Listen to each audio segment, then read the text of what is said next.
je tiens à remercier publiquement Florian Philippot pour ce qui s'est passé hier, parce que c'est un vrai message d'espoir, c'est une vraie réussite, parce qu'avoir près de 700 personnes à Perpète-les-Oies, pour ceux qui y étaient, je dois dire que j'ai été extrêmement impressionné par le professionnalisme avec lequel ils ont fait ça. J'étais très content que Nicolas Dupont-Aignan soit là et que plusieurs autres soient là. Il y a des absents qui ont été regrettés, mais je pense qu'absents, ils ne resteront pas, ou alors ils devront s'interroger sur leur motivation. Et je tiens à remercier une nouvelle fois Florian, remercier les médias libres qui nous ont aidés. Je pense à RT, je pense à TV Liberté, et particulièrement à Élise Blaise, et je pense à mon camarade Vincent Lapierre. J'aimerais aussi remercier les intellectuels qui étaient là, je pense à mon ami Philippe Muret, entre autres, et enfin à faire un coup de chapeau gigantesque à Méga, parce que l'équipe du Cercle a brillé hier, donc beaucoup d'entre eux sont là aujourd'hui, et cette victoire est avant tout la vôtre. Fin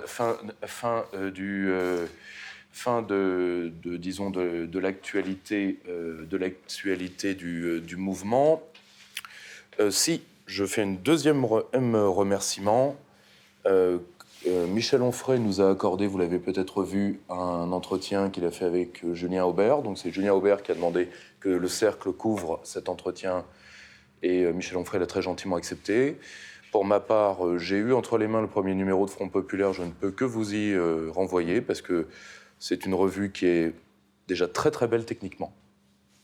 Et c'est du vrai travail. Ça n'a pas l'aspect vieux papier que certaines revues nationales ont, qui sont, entre guillemets, légèrement poussiéreuses dès qu'elles sortent de l'imprimerie. Mais c'est vraiment du très beau travail. On peut... et surtout, le panel est très prometteur pour une jeune revue. Je fais une incise.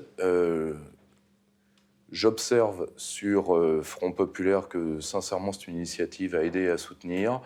J'observe un déchaînement hystérique, comme j'en ai rarement vu.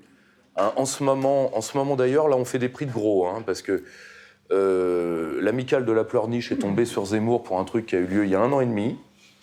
Donc, je croyais que les délits de presse avaient quand même des prescriptions courtes. Le même amical va attaquer Étienne Chouard sur des questions de liberté d'expression. Donc, si vous voulez, vous me direz, on peut hitlériser Winnie l'ourson et Mère Teresa si on y met les moyens. Mais si le fascisme commence à Étienne Chouard, avec lequel j'ai beaucoup de désaccords doctrinaux, mais alors le fascisme est devenu vachement inclusif depuis que j'ai travaillé l'histoire des idées des années 30, donc c'est ma spécialité universitaire. Moi, j'ai fait mes premiers travaux sur la doctrine de la souveraineté chez les penseurs chrétiens dans l'entre-deux-guerres, Simone Veil, Edith Gaston Fessard. Donc, c'est ma période. Je ne pensais pas que le fascisme irait jusqu'à Étienne Chouard, parce que maintenant... Jusqu'à pas de patrouille. Oui, il y a eu pas de patrouille aussi. Donc voilà. Enfin, maintenant, d'ailleurs, on va faire l'inverse. On va essayer de définir qui n'est pas fasciste, ça ira peut-être plus vite. Et sincèrement, Michel Onfray en fait un argument de vente, il a raison. À titre personnel, j'estime...